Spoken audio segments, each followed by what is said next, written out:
Welcome to another edition of English Makes No Sense, the YouTube channel where we make fun and have fun with the English language. Today we're going to take a look at the phrasal verb go on. 2 little words, 4 letters, oh so many meanings. Let's get started. Go on means to continue happening. It's going to go on whether we want it to or not. Go on to occur. Also to start an activity. To go on strike, to go on vacation. Oh, okay. Work or electricity. The motor won't go on. It won't work. The lights go on at 5 a.m. To talk too much. He goes on and on and on. To do something after. When you finish this, go on to the next one.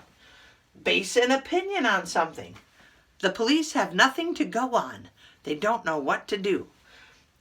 Time, we use it for time with passes. Time goes on without me. To walk on stage. You go on stage in 5 minutes. To go somewhere first. The astronauts went on the moon for the very first time. Now, you can also use it for spoken language. When you want to encourage someone, go on, you can do it. Or use to show disbelief. Go on. And then you could use it for someone who's going on a TV show to appear on TV. He's going on the show. And also used for age. He is 6 going on 7.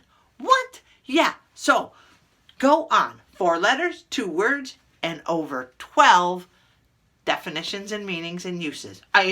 That's a lot of different uses for the word go on. And I don't have a sentence for it because there's so much here to do. But in the words of one of my favorite entertainers, Tracy Ullman, go on, go have fun.